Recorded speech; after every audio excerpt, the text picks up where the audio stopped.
Hello, everybody, and welcome to the Octopus Electric Vehicles live explainer of Powerloop.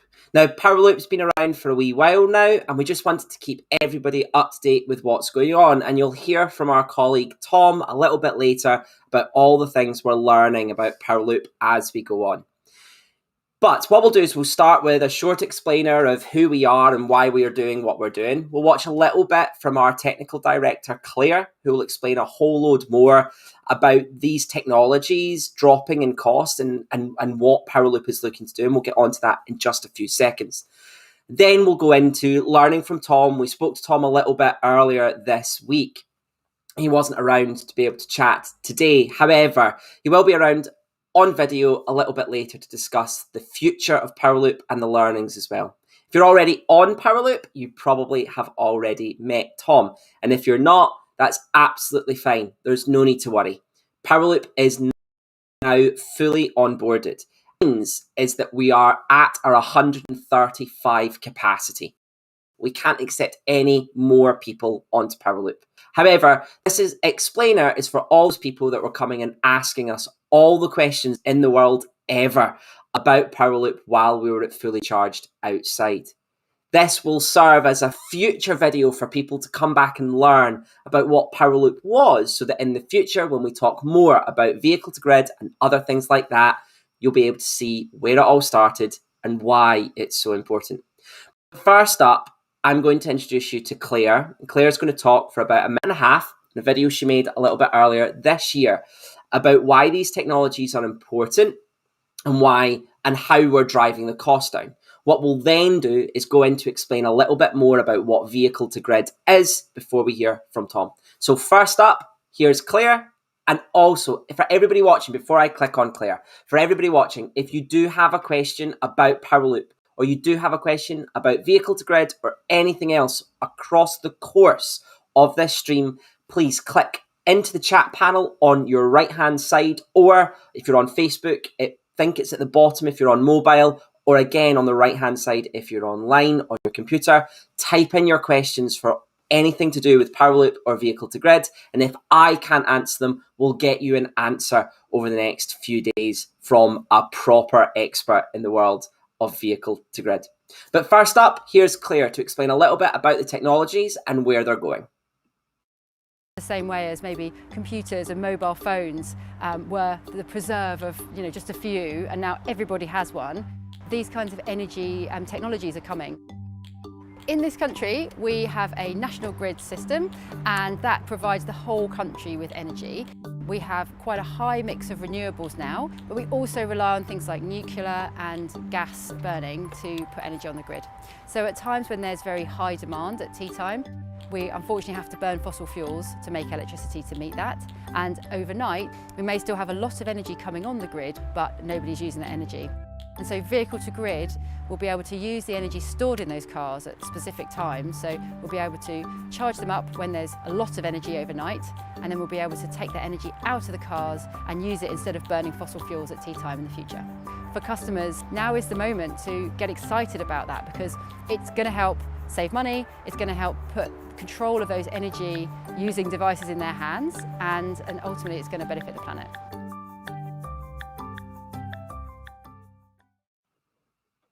Amazing. So there's probably a lot of things there that Claire spoke about that we'll come on and speak about as well. So there's the stuff around fossil fuels still being burnt on our national grid. She spoke about the national grid and balancing the national grid. And she also spoke a little bit about how these technologies moving forward will help create a more sustainable and more future-proof grid as well. What we'll do is we'll start at the very, very beginning of vehicle to grid. So vehicle to grid is a technology that was born out of disaster. It came after the earthquake in Japan called Fukushima, where the Fukushima disaster happened. After that tragedy, what the Japanese government realized very quickly was that a lot of relief teams were going to places that didn't have power and providing relief to people that didn't have power, rather than people that were at the very sort of front of the problem and had proper issues to deal with. Well, they also realised that, along with Nissan, was that there was this huge sort of future of electric vehicles. And as those electric vehicles had huge batteries in them, why couldn't they support in a national emergency like Fukushima? Very quickly, the Japanese government and Nissan came together to make this technology a reality for people that were lost, or not lost, but had problems with things going down. We would call this home islanding, the ability to provide power for your own home or other places. And we also see that this technology is growing rapidly in the United States. People like Ford, people like Hyundai, people like Chevrolet are announcing that they're putting these things into pickup trucks or into something a little bit more we would see as European normal, the Ioniq 5. This is called vehicle to load and also allows us to just plug in a 3-pin plug. So if we were going camping, we could plug something in like a kettle or a toaster. If you really want a telly when you're camping, you'd be able to do that as well. Where we see vehicle to grid moving is, however, that in the UK and in Europe, we don't see the same disaster problems that we would need to home island for. That's a huge thing that other parts of the world do experience. But what we do understand is we see this huge problem, not with renewables, but moving to renewables. The problem is that right now, the sun isn't shining because it's nighttime and the wind isn't blowing so hard. So where are we going to get all of our energy from right now? Well, what that would normally be is that would be right now we're burning a lot of fossil fuel. So sitting between sort of 4 p.m. to 7 p.m. or 4 p.m. to sort of 8:30, we normally burn an awful lot of fossil fuel to get the grid going because that's when we as humans want heat, want energy, want to cook our dinners, have showers, all of that jazz. One of the worst cases of this was when Liverpool and Tottenham played each other in the Champions League final as everybody put on cups of tea at the same time at half-time, or people were sat in watching a film because they couldn't be bothered with any of that football malarkey. The national grid had to work out how to get as much energy out as possible. But there's also a part of matching demand with supply. So there's also this thing that if we put too much demand on, or we put too much supply on, we have a problem. Or if there's too much demand, there's a problem as well. And the national grid has to be able to turn up those fuel stations and other things like that nice and quickly or slowly, depending on what's going on there. Now, what this means is that something like a fossil fuel burning station takes a long time to get the juices going as such. And the same with a nuclear power plant. It takes a long time to get that energy up and running. So the national grid has to forecast for what that energy is going to be like. Hence the reason in the European finals this year, actually the final wasn't too hard for the national grid because they already knew that everybody probably would have been watching that final. The problem was that England were in the semi-final and all of a sudden an awful lot more people were watching the semi-final than they bargained for because they didn't know which semi-final England may or may not have been in at that point.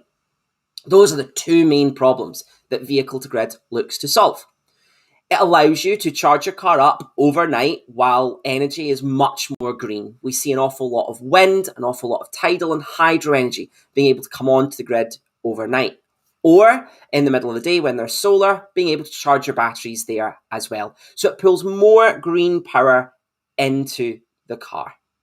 What then happens is where vehicle to grid in Europe is really going to make a big difference is in those hours of 4 till 7 p.m, what it will do is the car will then power the home. If the home is using more than 6 or 7 kilowatts, the car, it will also pull from the national grid, but not an awful lot. If the house is using less than those 6 kilowatts, the rest of that energy will be pushed onto the national grid. Now, this is something that we are trialing with Powerloop to see the effect that customers can have and how it affects customers when we do this. Other vehicle-to-grid systems are out there, and they do something similar with load balancing, which is where we're talking about that supply-demand issue, and they also do something for bringing more renewables on. But they're for people that understand the problems inside and out. And actually, we might be preaching to the choir here. The people that are watching today might actually already know all about this. I like to think of people like my mum. My mum is super environmentally conscious. She also cares a lot about doing the right thing. However, she lives in a first-story flat in Glasgow. It means that it's really hard for her to make decisions about what technology she has in her house. She can't have an air source heat pump. She can't have a vehicle to grid charger right now. So how do we, as an energy corporation or as an energy group, Octopus Energy Group, how do we make that tech more accessible for customers?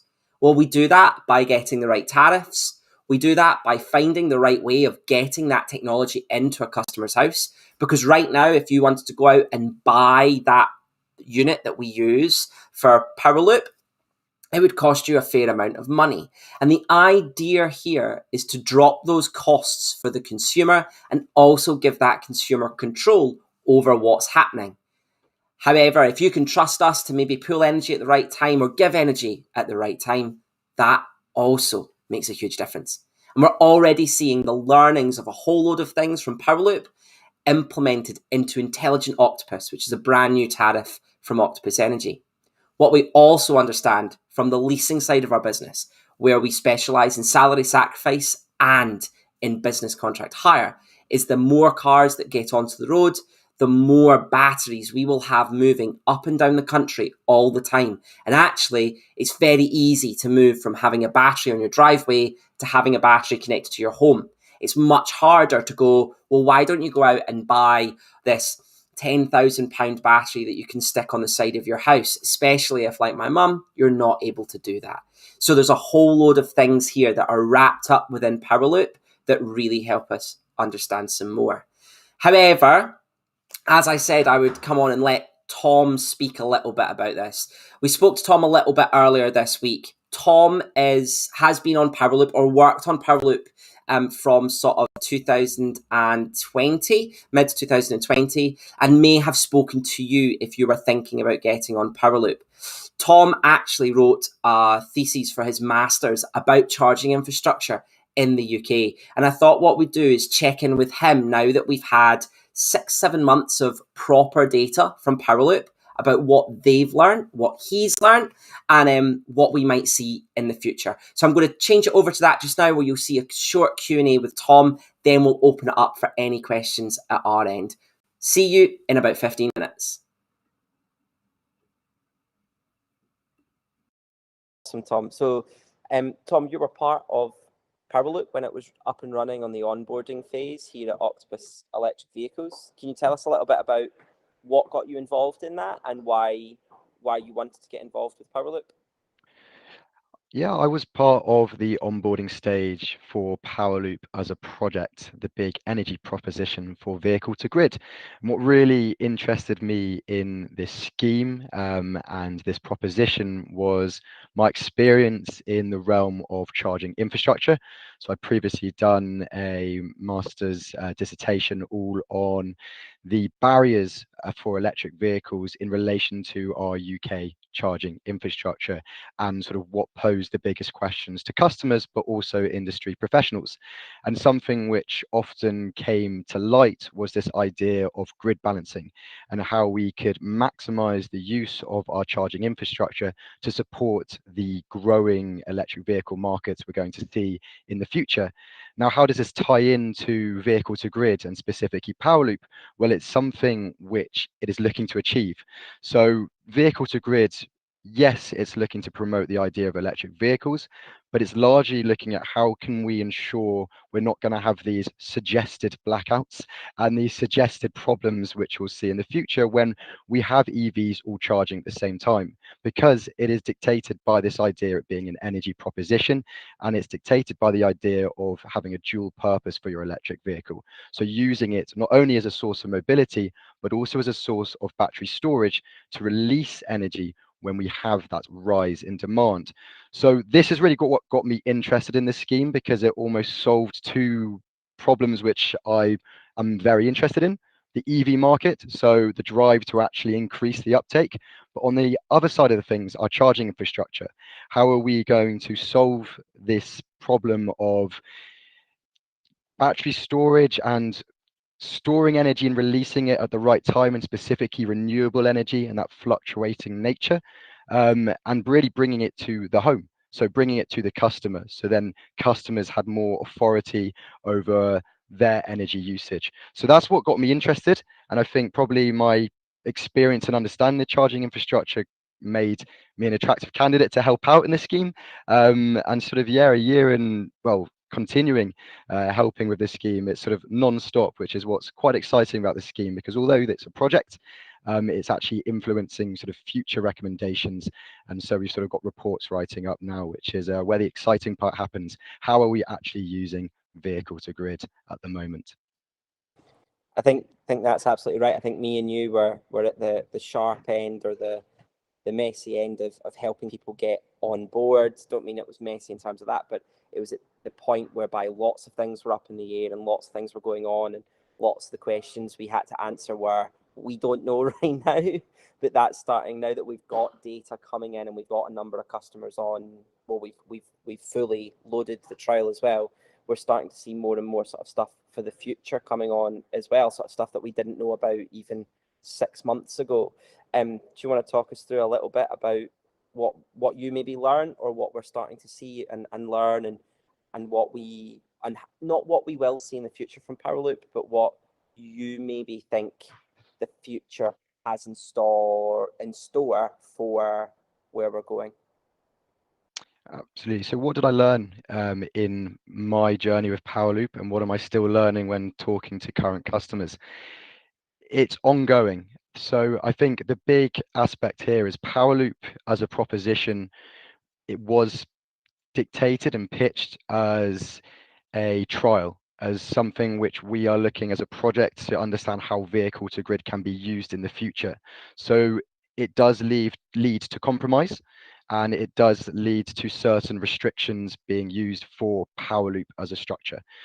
Powerloop is very much our baby for what vehicle to grid can become, and that's why I say the learnings at the start are very different to what I'm learning now. So at the start, there's sort of a euphoria around, I've got a car on my driveway. Can I not just use it at any time across the board to power my house? Can I use it without ever going onto the grid?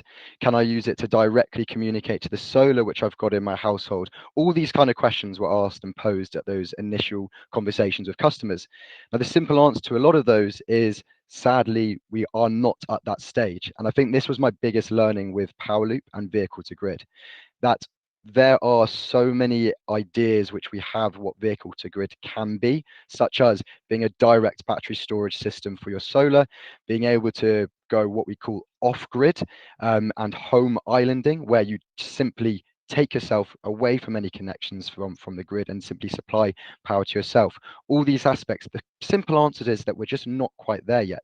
And this is what projects around vehicle to grid look to achieve. So we still need to have a direct link from the charger to the local grid infrastructure, which means if there's a blackout, for example, the charger itself will go out too. And this is where it takes you away from being that home islanding aspect, the idea of never being attached to the grid. So this was a learning which I found.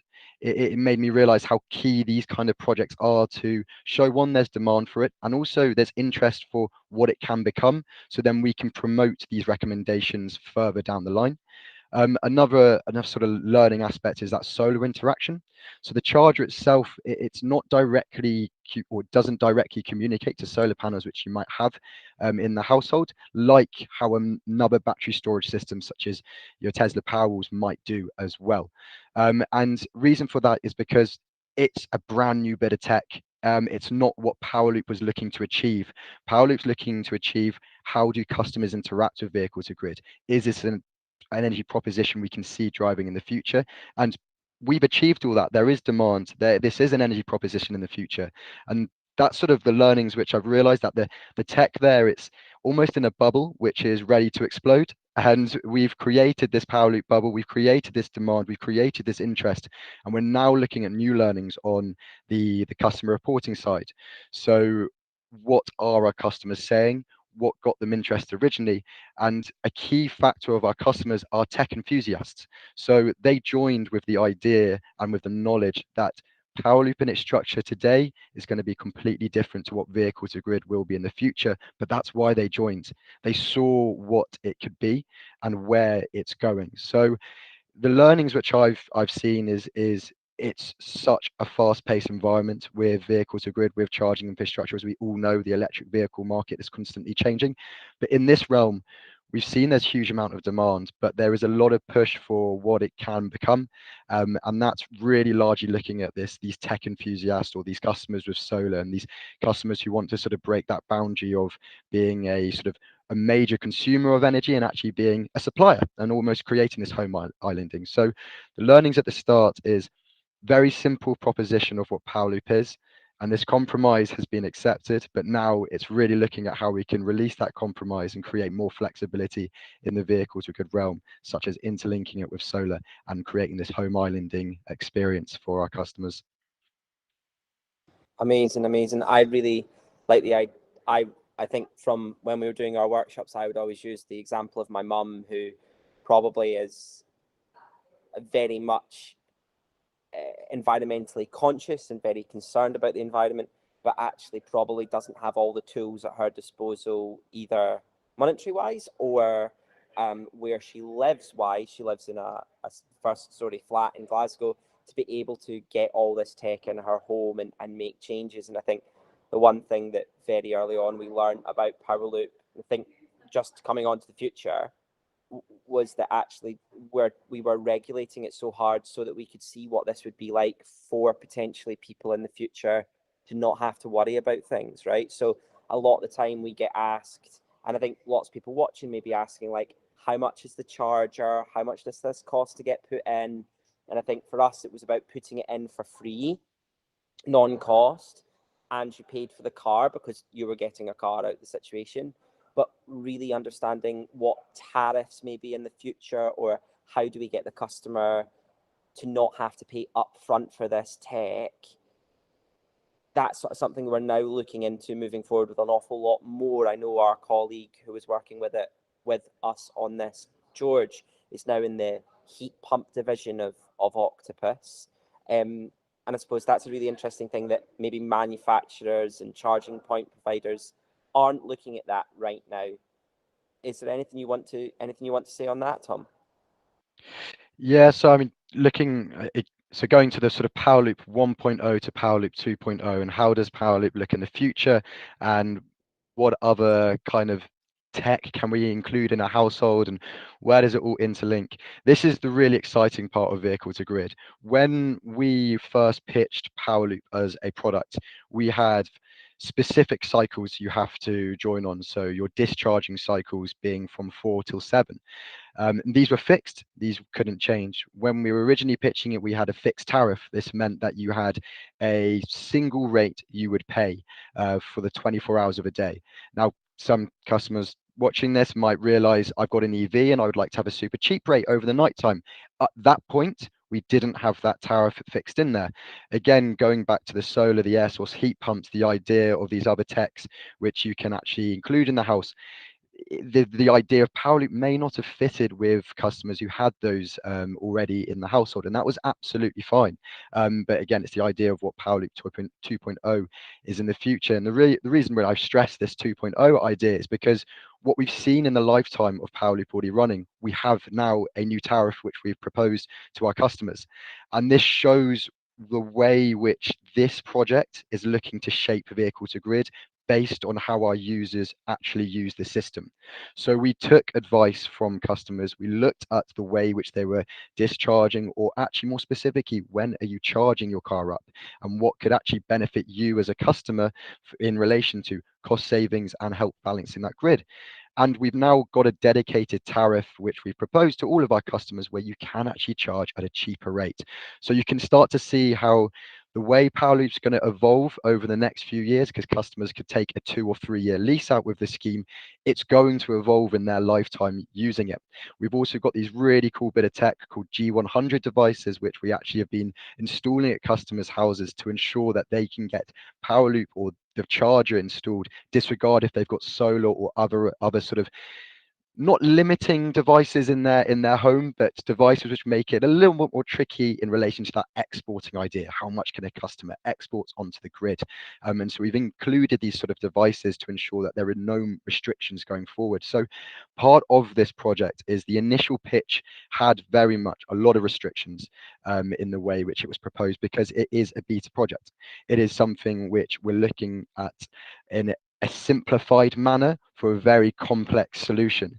But as the 2 or 3 years go with our customers, the scheme's going to evolve. We've already seen that with the tariff moving from a fixed rate to actually a dual rate, so you get that cheap rate during the nighttime. But we've also seen that with customers with solar, where there could have been export restrictions. We've now been able to install a G100 device for certain customers in niche situations where we can manage that export if they've got solar going onto the grid, and now also that vehicle to grid nature. So throughout the lifetime of the projects, we'll see various changings and it evolving to better the user case for the future. And we have one of our colleagues, George, who basically was one of the pioneers of the pitch and sort of kicked off this sort of the Powerloop sort of sales tools as well. But he's moved on to air source heat pumps. And one of the really interesting factors is how vehicle to grid and this battery storage nature in a car can interlink with air source heat pumps. So you can start to see the synergies there, how he's very sort of smoothly gone into a new project because of all the understanding of the grid nature, of the understanding of consumer demand, of how supply and how it matches demand, and how that what tariffs are best suited for that. It all links in. And this is where we like to look at sort of home systems as a whole, rather than you've got your EV, you've got a specific tariff and they don't actually link. It all links. We're going to be your house is all fueled by electrons, and your car's going to be fueled by electrons, and your maybe you can have a battery storage as well that's fueled by electrons. It's all under one roof. So what we really want to see in the future, and if that's vehicles with 2.0, 2.3, and or whatever it's called, is this sort of home energy system and how it all communicates. But at the moment, the way Powerloop works is it's separate, but we're starting to work out the synergies in between all of those angles. And that's really the exciting part, because there's so much flexibility in that nature. I mean, and then on the flip side from these home systems, you've got to look at the car. We've only had a Nissan Leaf to propose for this scheme, which fits some people's needs perfectly, others maybe not. And so the next big question we have to ask ourselves is, what other cars are going to become on the market, and how can we actually connect those cars to a charger, due to this idea of the CHAdeMO connector being at the moment, the only connector which works with vehicle to grid. So these are the kind of questions we're looking at the moment. These are the kind of recommendations we're proposing for the future. So fingers crossed we can see other vehicles take on this sort of role of being a dual function battery storage, e-mobility, and then they can also be included in these home systems which we're trying to create in the future. But that's what Powerloop really is and is trying to promote, and our customer feedback at the moment has been great. So we're really excited about what the future holds for vehicle to grid on that side. Amazing, Tom. I think you're absolutely right. I think we've got cars now coming on to market in the next 2-3 years that will be able to do vehicle to grid, but we don't have the chargers to be able to allow them to do it. So I think that's the next big step for us. I think that's an awful lot of information for people to take in a very short space of time. So before we wrap up and leave, can you maybe give me 2 sentences or a sentence or two to explain Powerloop and the future of everything you just said, but put it in 2 sentences for people to, or the 2 most important things for people to mull over over the next sort of, let it stew in their brain before they go to sleep tonight. Final sentences to round up Powerloop and vehicle to grid. Powerloop is a energy proposition more than anything else, looking to provide a dual function for your electric vehicle. It creates a source of battery storage on your driveway, but also allows you to enter the EV market. The future of Powerloop or vehicle to grid is looking at how we can communicate these home systems and ultimately create this grid balancing mechanism to ensure that we can rely on renewables due to their fluctuating manner. And that's where battery storage, vehicle to grid, and pushing for electric vehicles will really come into play. Amazing. Thank you so much, Tom. Wonderful to have you. Thank you ever so much for joining. We'll speak to you soon. Thank you.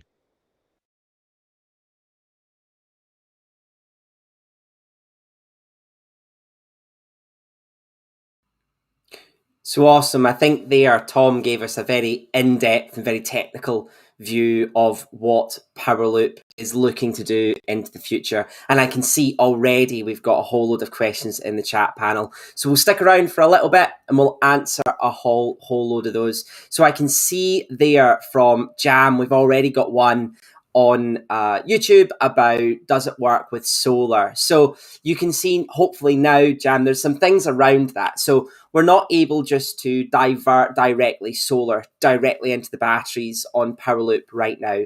But as time goes on, this is the sort of thing that we'll want to be able to do. So we want to be able to move energy in different places around the home and send it to different locations where energy is most needed at that point.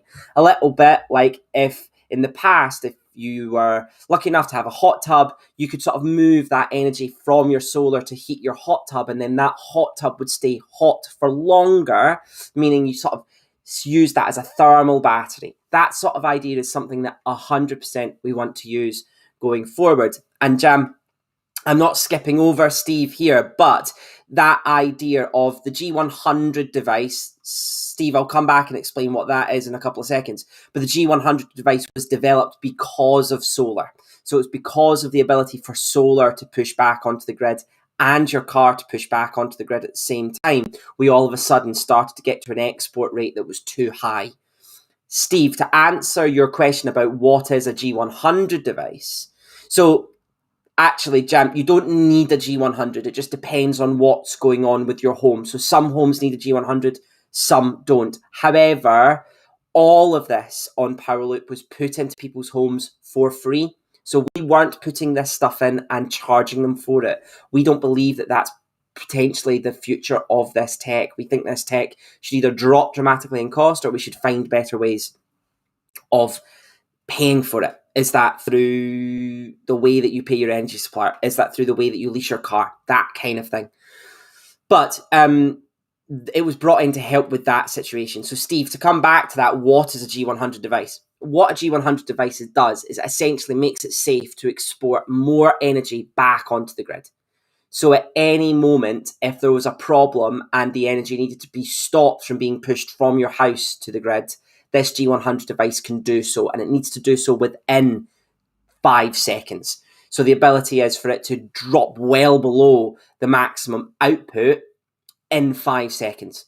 That's so that if there's anybody working on the energy lines or if something isn't able to cope, we're able to turn it off. We developed that through Claire, who you saw earlier, having 2 cars on her driveway, both doing vehicle to grid, mimicking solar panels. Because the problem with solar panels to test, obviously, you can't just shine the sun on them when you want. So she was able to use 2 cars to sort of mimic what could be happening with solar to help that happen.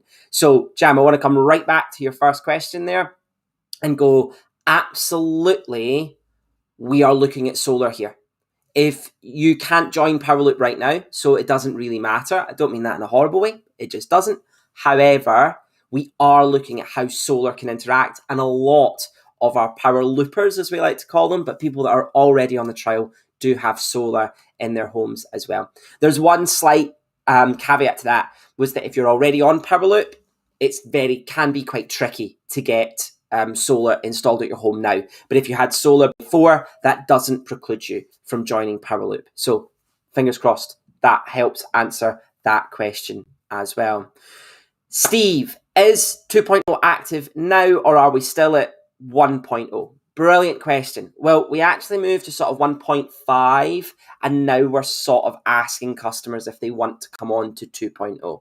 But as I said before, those are the customers that are already on the trial. So what's happening is we are very slowly moving across all those 135 and asking them individually, do they want to move on to maybe a new tariff, or do they want to try a new piece of tech, and slowly getting that data. What we'll see probably in mid-2022 is a whole load more data when we can start speaking about everybody being 12 months on that trial. And then moving forward even further from that, we'll start to see more and more data as we go on as well. That really helps us to look at how we can push things forward, because those things, solar, heat pumps, they're all really important as well. What we are really thinking about here is how do we integrate all of these energy systems together to create a more well-rounded, more clever home. So if you did meet us at Fully Charged, you possibly saw Phil Steele's kitchen with the wallpaper that was on, and the Alexa that could turn on the lights and tell you how green the grid was. That can seem a little bit gimmicky. Phil Steele does an amazing job. That's not what I'm saying. But what I'm saying is it can seem a little bit gimmicky that your lights just go kind of red and whatnot. But if we can turn lights red, we can also do other things. We can tell air source heat pumps to turn on or turn off. We can tell solar panels to divert energy elsewhere. The problem is that we've got all these things working all independently of one another, and we need to make the glue to bring them all together and make it work. Steve and Jam, on that question, what is the standard battery storage of the Nissan Leaf? So the standard Nissan Leaf was 40 kilowatts, and when we kilowatts hours, and when we first offered the trial, it was only the 40 kilowatt hour Leaf that you could get on Powerloop. We then got hold of a 62 kilowatt hour Leaf that ran a whole load of testing, showed that data to Nissan, and Nissan then extended the warranty on to the 62 kilowatt hour Leaf as well for us. So that then allowed us to do it with 62 kilowatt hours as well. So that kind of is what happened there. With air source heat pumps, there is stuff we probably can't speak about too much about what's going on at the moment. Not because it's super secret, but because I haven't spoken to George in about 3 weeks. So I don't really know what's happening there, but there is a team that's looking at it. And obviously, if you look at the things with Intelligent Octopus and some other things that are going on there, there are huge, really clever sort of pieces of tech that you could sort of bring together a little bit like if this, then that, to allow things to sort of talk to one another and allow them to do very clever things, heating your home, heating water, charging your car. Same answer again. I know I'm just answering with the same answer every single time, but it's about that glue at the middle that makes it really important there as well. So Jam is asking, already on it, but contemplating a solar and battery installation. So sounds like we shouldn't. I would get in touch with whomever you've been speaking to, Jam. I would go back and speak to whomever has been delivering your car. So that may be somebody like Ellie or Alex or somebody like that. Get back in touch with them, speak to them, and find out what's going on and see where your options are there, because it's all to do with the amount of energy being pushed back onto the grid. We need to double check that. Some people are absolutely fine, some people aren't. So go and speak to them. They can absolutely get that sorted for you. And Nicholas, you have a Leaf and a granny charger. Should I wait for vehicle to grid to settle for a smart charger? I've been told that vehicle to grid is 1 or 2 years away from rollout. I would, if I were you, I would go ahead and probably get a smart charger for that Nissan Leaf.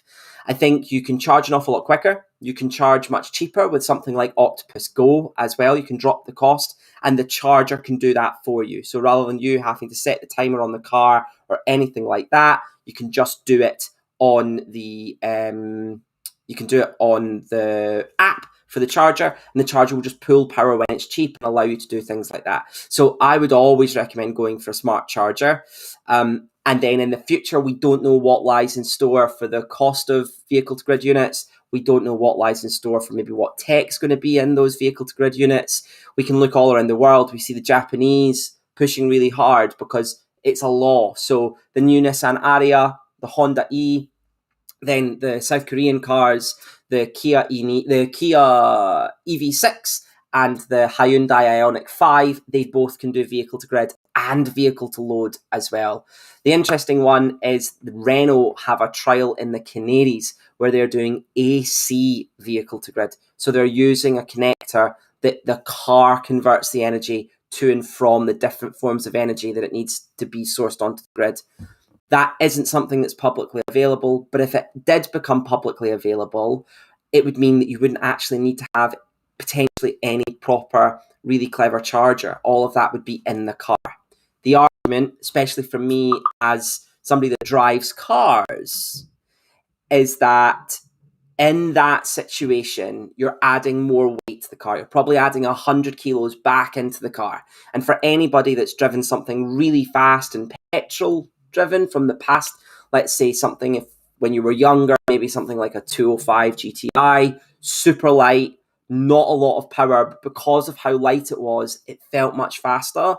That's something that manufacturers need to strive for. They need to strive to bring the weight down of electric vehicles. And they also, the more they can bring the weight down, the safer they can make them as well, which is counterintuitive because we always think the heavier the car, the safer it'll be. It's to do with the size of the car and how much crumple zone it is. So if we can reduce the weight of all cars worldwide, the likelihood of having big impacts, or the big impacts that we have, will be much safer. So that's why there's some confusion around why would we implement that. You can go and read rumour articles. We won't comment on that, about lots of other providers. One big one owned by a man that doesn't rhyme with dusk. But there's a lot of things in that situation whereby there's pros and cons on both sides. So I wouldn't sit there and hold off because we don't think it'll be a one-size-fits-all fix anytime soon. So that's what I would think there as well. Thank you, Nicholas. Amazing.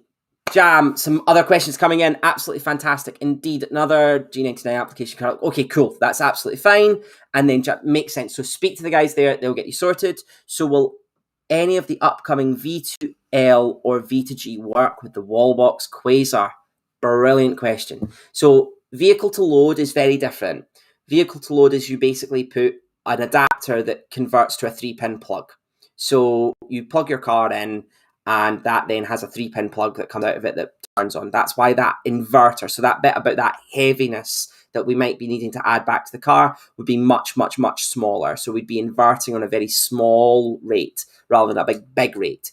So to give you a bit of information for everybody that's watching, that maybe this is sounding a bit like gobbledygook, the car battery stores energy as direct current, as DC energy. And all of the energy in our home comes as AC current. Now, what happens is when you buy a normal electric vehicle right now, the car has an inverter that converts the energy from alternating current to direct current and places that on the battery. For vehicle to grid, it's much easier to not put a second inverter in and allow the car to push DC power back out and then place all of that inversion process on the wall of your garage or on the wall of your home on the outside. What this does is it allows that weight to be taken out, and it means that that's where that happens. What that then means, though, is that if you put a really small one in, you can do a little bit of inversion and it's not that big of a problem. So vehicle to load is one thing. Vehicle to grid should really be called vehicle to home to grid. So it should be called vehicle to home to grid. What that will allow you to do is power your home completely and then push some power back onto the grid as well.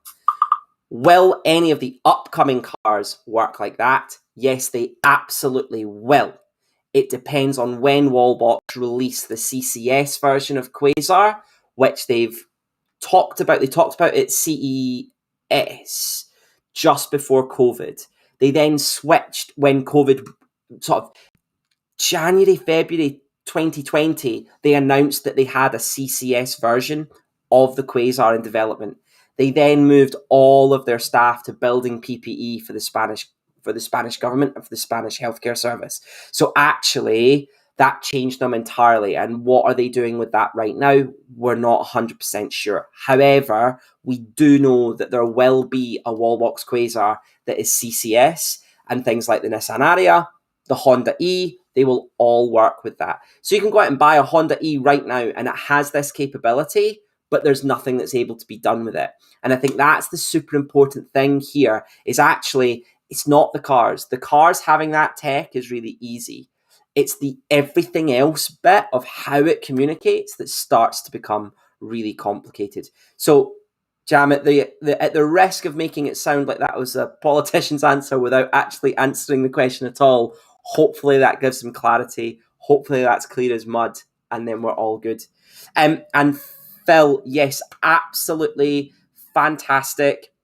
You can absolutely rewatch this just on the link. You just click it again. It'll take a couple of minutes to process once I end the live stream in a couple of moments. But once it's all done there, you'll absolutely be able to watch. And we'll probably leave this for many people to watch over and over again into the future. Because as I said, what we're talking about for Powerloop might not be too much longer that we talk like this about Powerloop until we see that data that has come out. If there aren't any other questions, thank you ever so much for watching. It was wonderful to see all of your questions and ask more. What we will do is, if, like Phil, you've missed a little bit and you're looking to learn a little bit more, ask questions in the stream. Me and my secret squirrel, Ollie, will be looking at the questions all the way through the next few days and over the coming weeks, and we'll endeavour to get an answer to you there as well. I can see one final one's come in, just as we were saying there. Amazing. Just contemplating what happens after Powerloop ends. Absolutely, stay tuned. We will try and get that information to you, Jam, as quickly as possible. Go away, enjoy your evening. Hopefully Tom's tech has not going to keep you up all night. Just remember those last two sentences, and we look forward to seeing you again soon. Thank you so much, everybody.